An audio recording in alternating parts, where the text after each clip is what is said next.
Welcome back to Fishing the 262. In today's video, I want to talk about crankbaits, just in general. Mostly shallow crankbaits because that's what I love, but just crankbaits in general. And before we get started, I'm going to ask you guys to do me a huge favor.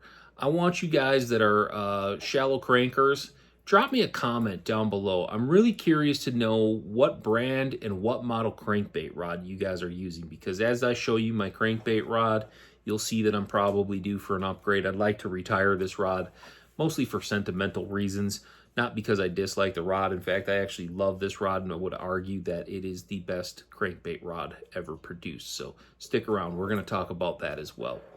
First and foremost, though, I want to talk about this narrative going around the fishing industry that hardbait sales are dead. Nobody buys hardbaits anymore. And I just think that's kind of comical based on what I see in my local tackle shops. I don't think hardbait sales are dead at all. I would venture to say they're at minimum flat, and they may even be up. And I'm going to tell you why I feel that way. So when I walk into my local tackle shops, the 1.5s, the 2.5s, most of the DTs are going to be fairly well stocked almost year round. With that said, the proven winners, if you will, the tried and true colors, they're always picked over, and they're selling through those still. If you walk into a tackle shop in the spring, I would say the Demon Craw DT6 is going to be sold out in most tackle shops. People are still buying it. It's just the facts. At least in my area, what I see in my local tackle shops, people are still buying hard baits. They may be buying fewer crankbaits, and I think there are a number of reasons for that. I do think forward-facing sonar plays a part in it. There's a lot of guys that are shaking a minnow offshore nowadays that probably aren't buying crankbaits anymore. But those same guys that are minnow shaking are buying a ton of jerkbaits. And that's where I think the narrative gets a little bit convoluted, because in my personal opinion, a jerkbait is a hard bait, and it will always be a hard bait. When I walk into my local tackle shops, the Mega Bass Vision 110s are going to be almost non-existent. Most of the Berkley Stunna 112s are going to be sold out. Most of the Rapala Mavericks are going to be picked over and beat up. 6 Sense Provoke, same thing. The good colors are going to be gone. The Strike Kings, a little more readily available. It's also probably a much more mass-produced bait than some of the others, so availability is always a little bit better on that. But I have a funny feeling the volume at which these manufacturers are selling jerkbaits far exceeds the volume of which they ever sold crankbaits. So from an industry standpoint, is it dead? I really don't think so. From a fishing standpoint, I'm here to tell you the crankbait bite is alive and well under the right circumstances. And this is a perfect example. I fished my final outing of the season. I just had a few hours to get out. This was a brand new crankbait out of the box. I only fished for 4 hours. I caught a 15-pound limit, and I did the bulk of that damage in what I think was probably the most fun 1 hour of my fishing season. I rolled up on a point. It was just kind of a perfect storm.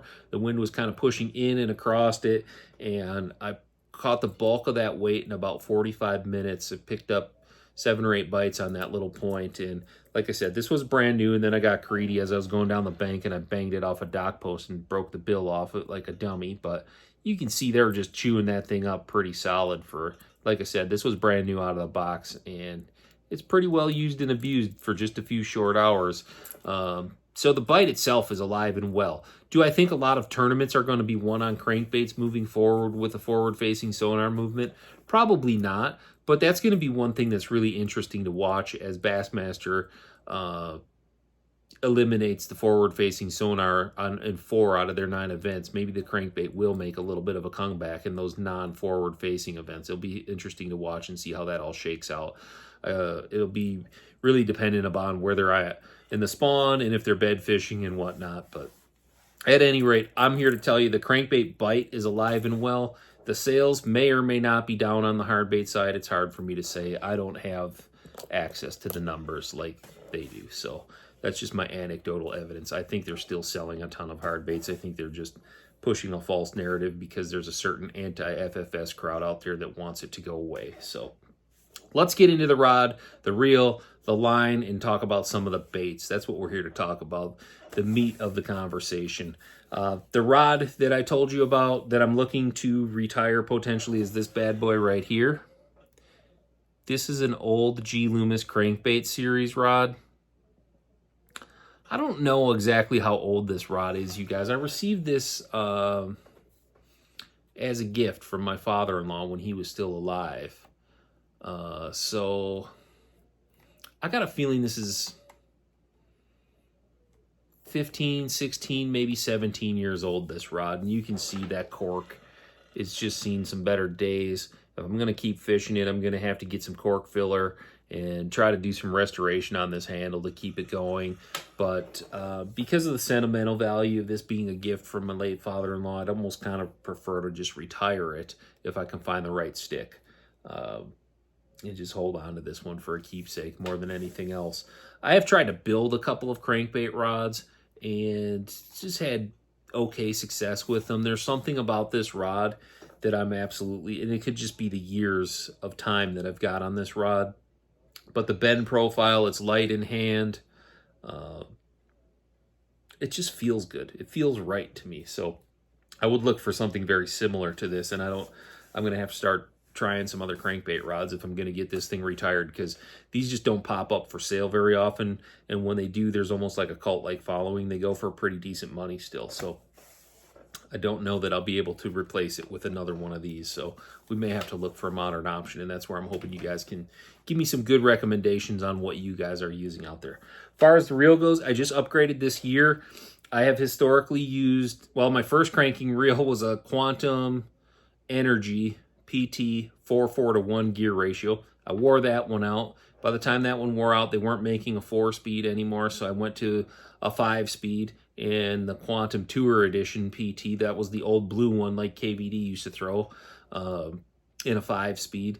And then I finally wore that one out, and I had to I went with this guy right here. This is a Tatula SV 100 in a 6-speed. It's hard to find 5-speeds anymore. Most of the world has forgotten about a 5-speed. There's still a few floating around out there, but there's not a ton of them. So the world seems to just like the faster reels, the 7s, and the lots of 8s out there. And we're starting to see companies manufacture 9-speed reels. And when I'm cranking, I like to be a little more methodical. I can get real wound up and really start burning that handle too fast. So the slower the reel is the better for me, just because I'm not always real smart, and I get overexcited and I start burning the bait faster than I need to. So the reel can help slow me down a bunch. So that's why I really like the slower reel. As far as line goes, this is where I'm going to take some shots in the comments, and I'm okay with that. I'm here for it. I talked about this on my TikTok one time, and some of the comments were absolutely comical. People calling me grandpa. This line that you see right there, that is Berkeley Big Game 12-pound test monofilament. I have always been a monofilament cranker. I probably always will be.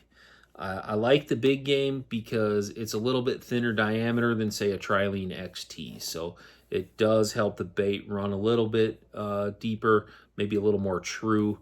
If I watch them on my FFS, they seem to run pretty true to their depth when I run this line. I know guys like fluorocarbon. It helps them get the bait down. They'll argue that it doesn't stretch as much. I think when you're fishing a crankbait, stretch is good. That's why I love the moderate fast action of this rod. It bends fairly deep into the rod, little stretch from the line. It just keeps those treble hooks nice and pinned. I don't have very many fish jump off. If I get a decent hook in them, odds are the fish is coming into the boat on this combo. And that's all that matters to me at the end of the day, is once I get the bite, it doesn't matter if the fish doesn't make it into the boat. So for 20 years, this setup with the rod and crankbait rod and the monofilament has helped me put fish in the boat really consistently. So no reason that I can see to go away from it. If you guys want to do it on fluorocarbon, that's up to you. You know, I don't feel the need to go out and spend, you know, some of these fluorocarbons are running $30 a spool now. You know how much Big Game I can buy for $30? Probably a lifetime supply. And it works for me, so that's why I just stick with it. And I think results and what gives you confidence is the way you should fish. If you're confident running fluorocarbon on your rod, keep doing it. I'm not here to tell you to do something that gives you confidence is wrong. I just want you to do what works for you. This is what works for me. As far as baits go, same thing. I do very basic, very simple lineup of crankbaits. I keep KVD 1.5s, KVD 2.5s.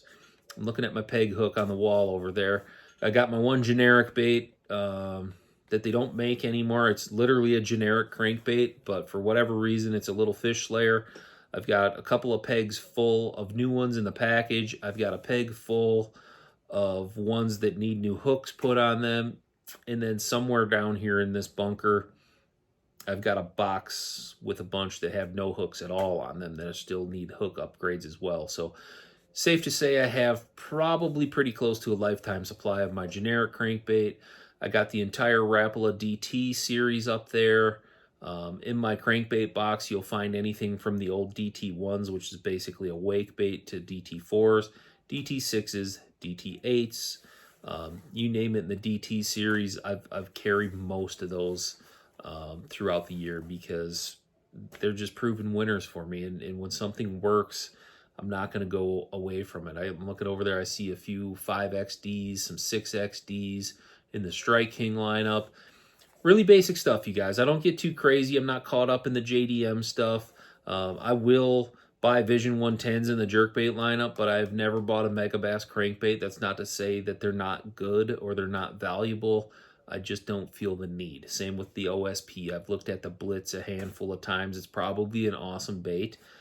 I can't make myself go away from things that I know continue to catch fish. I still throw, here's a perfect example, Bill Lewis rattle traps. This one needs new hooks. It's fairly well worn. It's been used a whole bunch, but this chrome blue back is a staple in my box. It still catches fish in 2025. So hard to go away from things that work when it comes to breaking habits of things that work on the water. I don't mess around. I probably should experiment a little bit more. Maybe it's to my detriment that I'm not trying some of the new things. I know my tournament partner has had some real success on the Fritz side from Berkeley, so I probably will end up buying a few of those and giving them a go just to give myself another option. I've tried the Chick Magnet from Strike King, looking for that little thinner profile. Some of the Ott's Garage stuff from Rapala, which I have not had tremendous success on. I was a little disappointed in those given how good the DTs are. I was kind of expecting similar results out of the OG Slims when those came out, but it just didn't really work for me. And it could be that I wasn't throwing them in the right situation or whatnot, but even if I look at my peg over there, I've got some fairly old Bill Lewis rattle traps in the old containers still, the old plastic boxes. Just old, tried and true stuff. No reason to go away from it, you guys. So I keep it really simple when it comes to my colors. I keep a few natural colors. This one I like because it's mostly white. You know, it looks kind of bluegill, maybe a little perchy, maybe a little shad. This is a good pattern. It's not a spectacularly good paint job necessarily, but it does catch fish, so I keep those around. I like for dirty water, I like the old traditional chartreuse with a black back. What I call citrus shad can be really great at times, and then just a couple of natural patterns and, you know, maybe 4 or 5 colors, and I call it a day. I try to take some of the thought process away from the equation so that I can just be more efficient about what I'm doing on the water. I don't want to have to sit there and wonder if I have the right color on. When I only have a few colors, I'll change until I find the one that works. With this bait the other day, it was incredible. Though I could close the fish's mouth around the bait and not see the bait at all. And so that's always a good sign you're on the right color. Or sometimes if they're T-boning it this way and they're getting the hooks across their face, you're probably on the right color. If they're back hooking it or they're just nipping at it and you're getting one hook from the back hook, that's when I think about a color change. And I'll try a little different color and see if they'll bite that one a little bit better. But again, keep it simple and keep it fun when you're out there. And I don't think there's much more fun on the water than shallow cranking, at least for me personally. So I think one of the things that I'm starting to learn as I moved into tournament fishing, I started trying to become more versatile and do things that I thought would help me win. And now that I'm moving away from tournament fishing, I'm kind of reverting back to the things that I really like to do and the things that bring me joy when I'm on the water, because that's what it's all about at the end of the day. So that's my spiel on crankbaits, you guys. This video is getting way too long. I'm going to get out of here. I appreciate each and every one of you. And again, like I said, if you don't mind, you're still here, drop me a comment. Let me know what crankbait rod you're using so I can start thinking about what I'm going to do to replace this old school Loomis that I love so much. But again, I appreciate each and every one of you. Thanks for tuning in. Tight lines, everybody.